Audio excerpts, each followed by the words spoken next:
This weekend, a new Pixar film, Inside Out 2, drops in theaters. So I asked for your flaming hot Pixar takes. You shared over 1,000 Pixar hot takes. Then I put up a series of polls to try and determine the hottest of the hot takes, and you cast over 50,000 votes. So today I'm gonna react to your hottest Pixar takes. Supposed to. So for this, we're gonna kick it off with the least controversial of your flaming hot takes and make our way up to the scorching hot takes that when I just included some of these in a poll, it already kind of started a riot in the comment section. So first one up, Toy Story 4 is an abomination, as well as Toy Story 4 is the best Pixar film. This was a fun one because just talking about Toy Story 4, people phrased their hot take as both best and worst. Side by side, Toy Story 4 is a bad movie. It cheapens what was a perfect ending to Toy Story 3. Oh, well, that was disgusting. Worst ending ever. I think I'm gonna be sick. And the next one says, Toy Story 4 is the best sequel. And it's fantastic. I put up a poll. 2/3 of you think the hotter take is to say that it's a great sequel or the best Toy Story film. This will be our Hot Ones Buffalo Sauce hot take. That's a mere 1,800 Scovilles. Chloe is tracking my reaction to them. Because people are so split on it, it feels like the most controversial opinion you can have about this movie is to be totally medium on the film. As for me, I'm on the side that thinks Toy Story 4 is pretty great.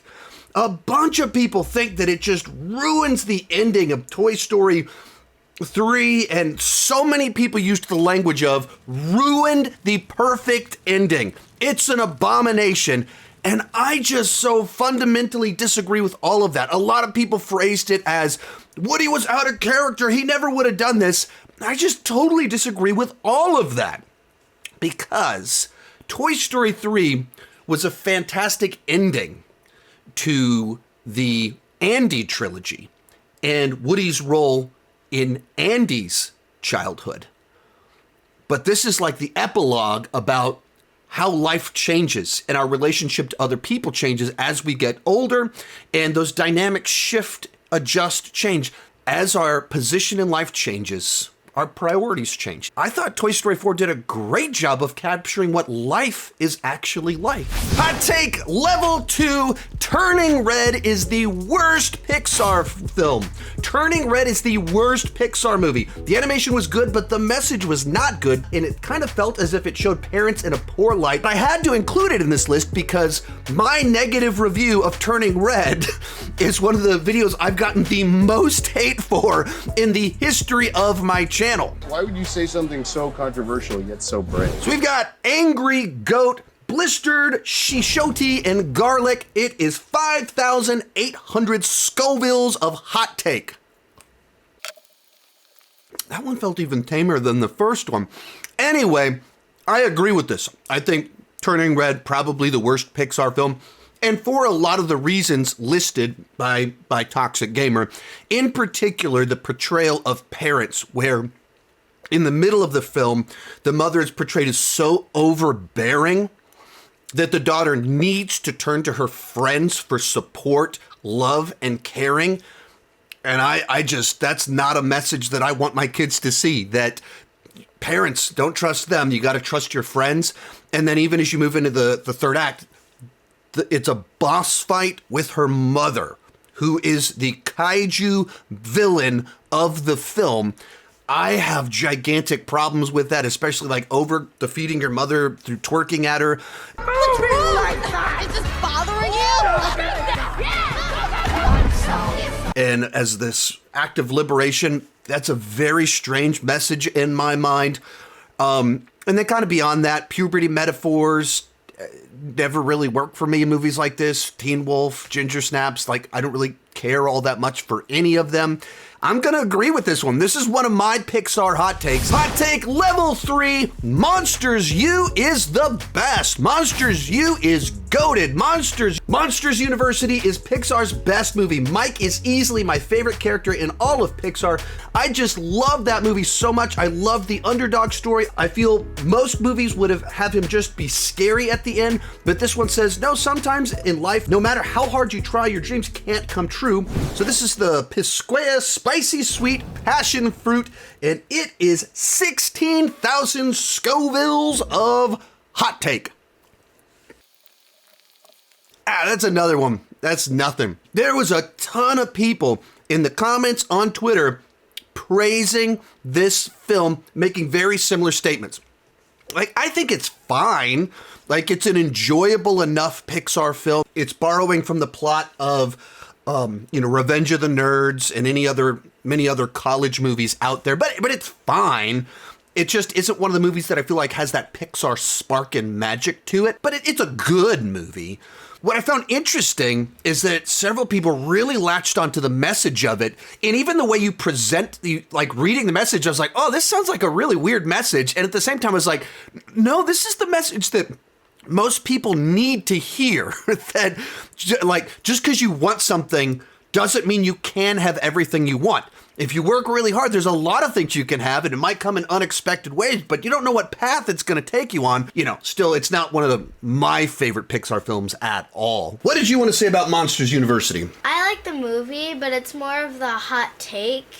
Your friends probably aren't just gonna cheat the system for you, and you're probably not gonna win with a bad team. So there's problems with the message still. Yeah. Oh. So she disagrees about the message. Hot take level 4. Incredibles 2 is better than The Incredibles. I just find Incredibles 2 way more fun, entertaining, and rewatchable. Plus, I think it's the funniest Pixar film to date, and the action is bigger and more awesome than the first film. Incredibles 2 is an incredible sequel that was worth the 14-year wait. So this is Hot Ones Los Calientes Barbosa, which is 33,000 Scovilles of Pixar hot take. I have no objection to this one. I go back and forth as to which Incredibles film that I like more. Now, the first Incredibles came out when I was in my 20s, so it's not like it defined my childhood or anything like that. But I've always had issues with Syndrome as a villain. Like, his motivation, I've never found that to be the most interesting villain motivation of the nerd that was scorned years in the past and they become a super villain because of it. Outside of the line about, and when everyone's super, no one will be. I just don't find Syndrome all that interesting. And so there's just a number of things about Screenslaver and everything like that that I kind of enjoyed.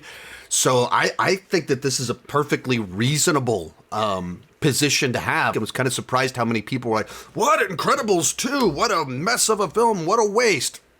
I don't see it. Hot take level 5. Finding Dory is better than the first one. Both are great, but I love the second one more. I just connected with the fear of losing your parents more than the fear of losing your kid.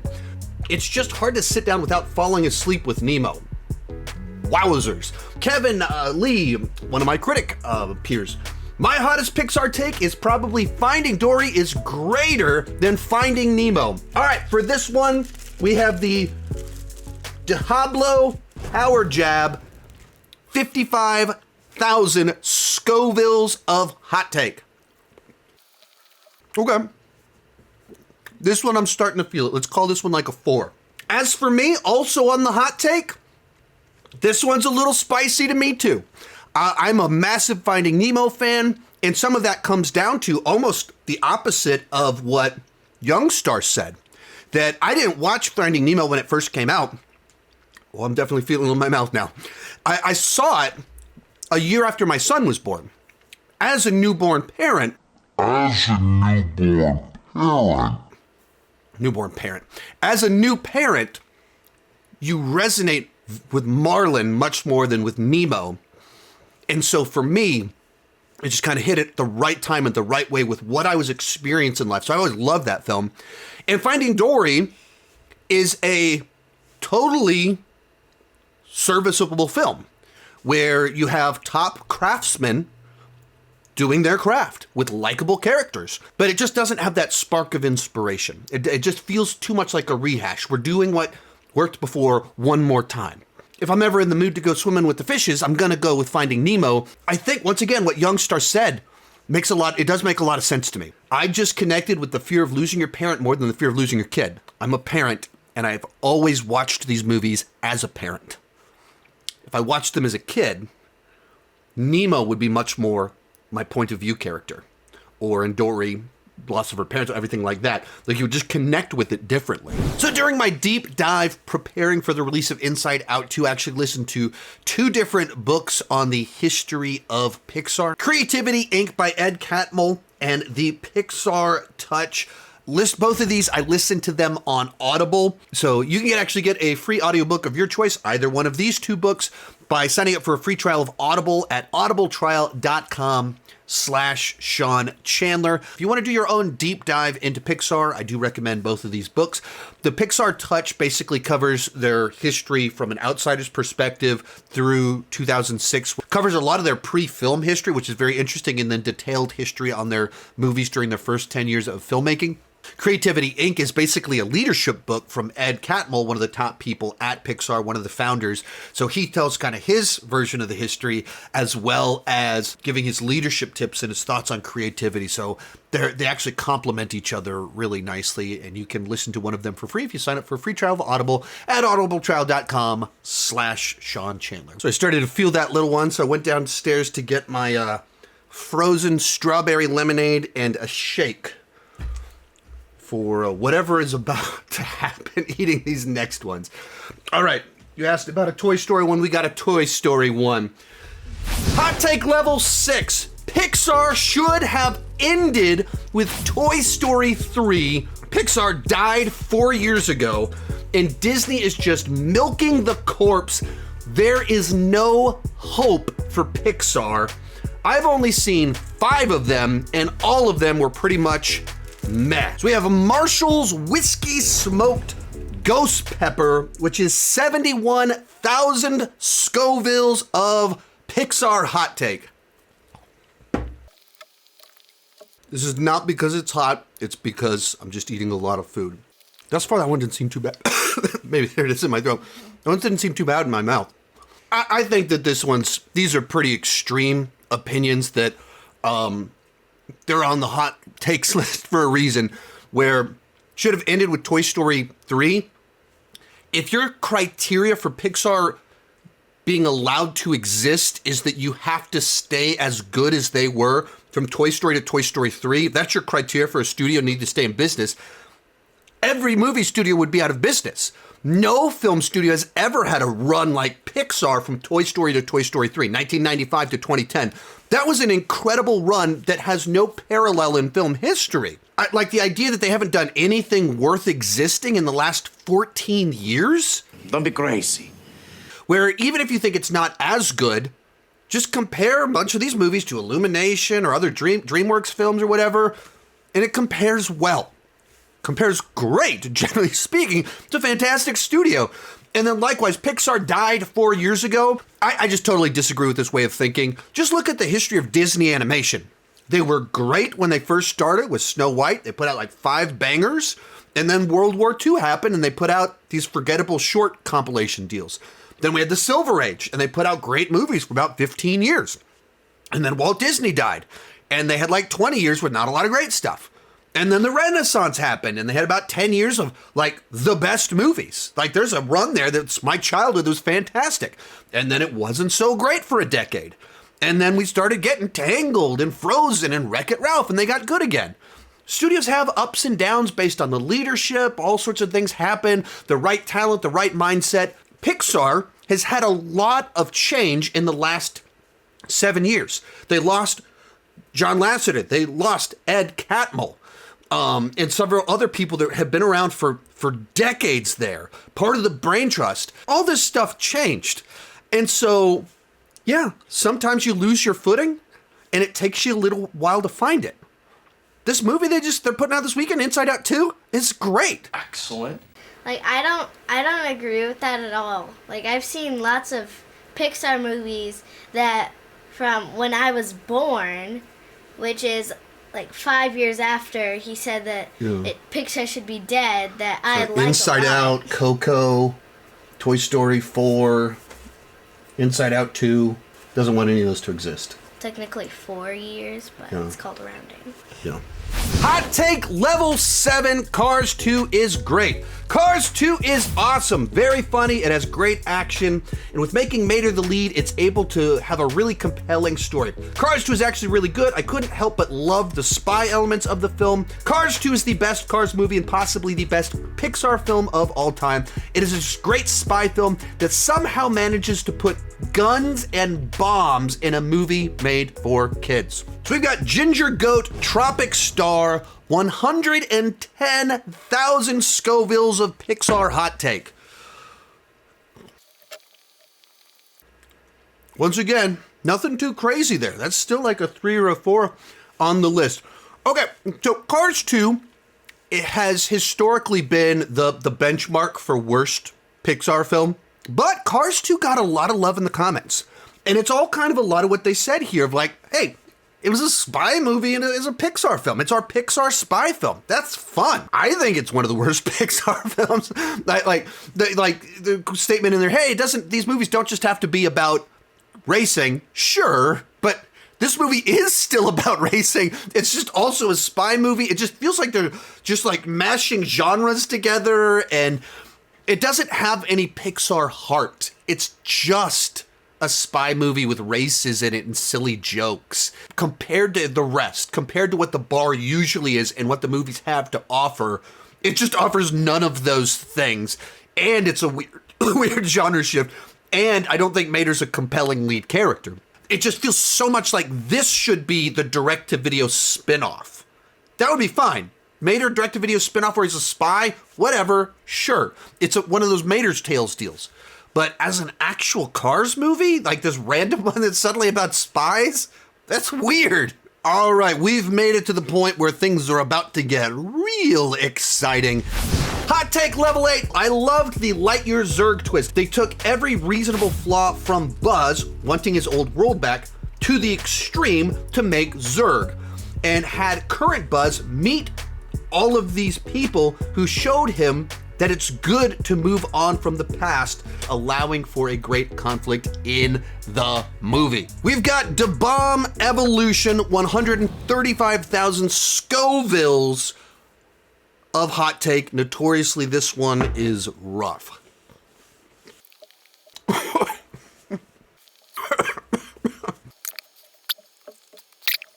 right, I'm starting to feel that one a little bit. So, I would hard disagree with this one. If not for the Lightyear twist, I would think that Lightyear's an odd film, but still an enjoyable film. Coming out of the theater, I was like, oh, I had fun with that. It made me laugh. Socks is a fun side character. I'm probably going to get that toy for my kids. Good night, Buzz. But as I sat on it and thought about it, it just started to hit me much heavier, like, ugh. I really don't like what they did with Buzz Lightyear. I don't feel that's in character. I don't feel like every character needs to be deconstructed. I don't feel like you need to take every kid, every hero from my childhood, and bring them down, show their great flaws, the worst version of themselves. Disney doesn't have to turn all of my childhood heroes into a broken old man. Han Solo, Luke Skywalker, Indiana Jones, Obi-Wan Kenobi, Buzz Lightyear, old men that are broken and need to be deconstructed. I don't need to do that. So I greatly, greatly, greatly disagree. And that's the thing that killed this movie. There's a reason I'm burning my mouth talking about that one. Honestly, I don't think it was that good because they had this whole entire character set up. They even had what it was to Buzz in Toy Story 2. Right. Which sure, what might have been just a joke, but they still said it, and that's what I immediately thought. Canon. Right, they established, no, I am your father. Total Star Wars ripoff. Totally a joke. It's a punchline. It's a gag. But it's established. And then they just change it, which it doesn't need to be changed. Like, if they would have called the older Buzz Lightyear something else, then I wouldn't be like, oh, that's like Zurg. It's supposed to be Zurg, not Zurg. Yeah. All right, thank you, sir. I actually needed you to talk on that one because I was dying. Hot take level 9. Inside Out is the worst Pixar film. The main character girl is so unlikable, and the movie overall very boring. We don't need Inside Out 2, and Joy was the villain of the first one. All right, I have not recovered from the last one yet. This is Dawson's Hot Sauce, Zuzu's 7-Pot, 620,000 Scovilles of hot take, 5 times hotter than the last one that I barely survived. And it has this cool wax seal on the bottle. That was a fun thing. 620. Here I go. Yay. It's good. I'm fine. Nothing. So, yeah. Am I missing? It's going to hit me in a second. Better start talking real quick. Yeah, I mean, I think this one is way out there. There's a little bit that I can grab onto a little bit. Joy is the villain of the first film. She's unlikable because she's so controlling. She thinks she's supposed to be in charge, Joy. And so I could see where she'd be irritating. If she's just so frustrating for so much of the runtime, it's alienating. I understand that. That's logically consistent. But the idea that it's the worst Pixar film, How dare you! I can't fathom it. Some of it is that I was an education major in college. I took a bunch of classes, read a bunch of books on cognitive development. The idea of a movie that so well captures what's going on in kids' minds and helps them understand their emotions and the changes that they're going through, I just think that's so special. It's a movie that I go, that's important, that's useful. This is a great thing to exist in the world, not just because it makes me laugh. And so I just so hard disagree with this. I can understand why you wouldn't like Joy as a character.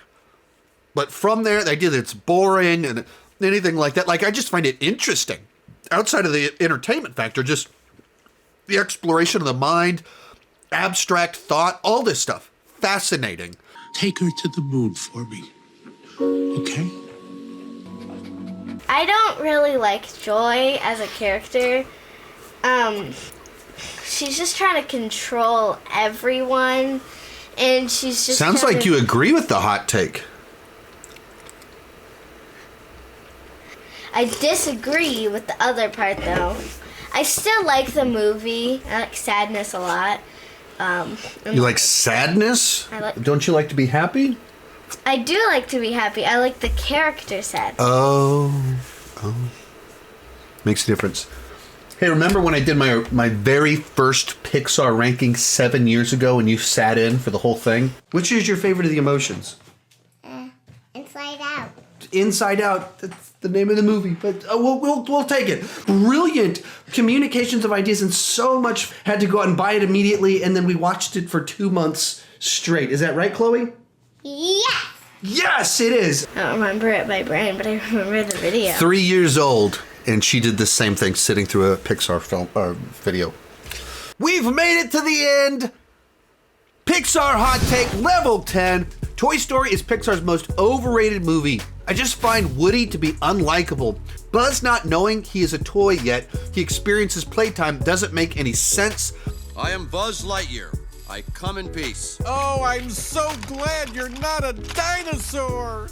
I hate Toy Story. I never got into Toy Story franchise as the characters were never relatable to me. I always found Woody irritating and felt bad that he traumatized a kid because a boy was just acting like a boy at his age. All right, so this is the Last Dab experience.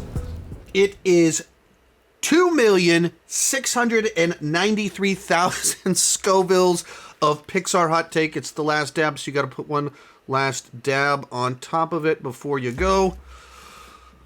Wish me luck. Oh, it's nothing.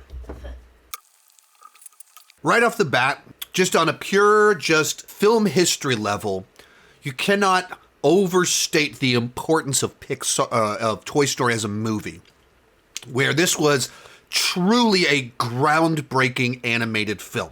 Being the first full-length computer animated film, groundbreaking. And the fact that it created a franchise that we're still making movies for it 30 years later, that kids of all ages connect with this movie just as much as they did when it first came out.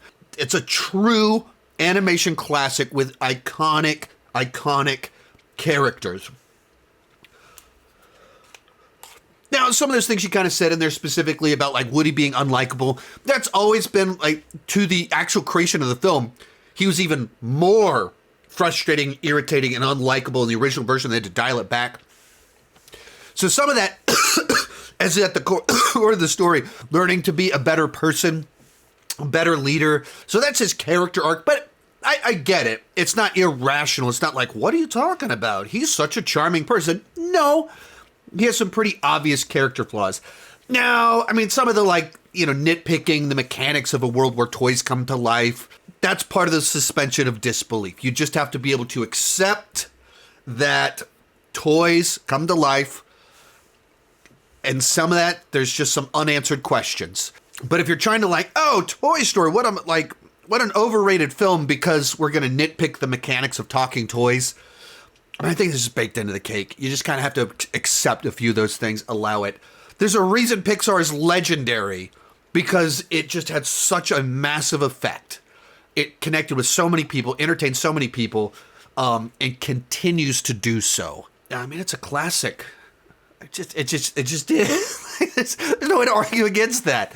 So, I disagree. So that's my reaction to your 10 hottest Pixar takes. Share all of your thoughts on all of it down below in the comment section. You can check out some of my other hot take videos right over here. This one right up here was in particular a really fun one that we did. Thank you so much for watching. Keep talking movies and TV too much. Bye-bye.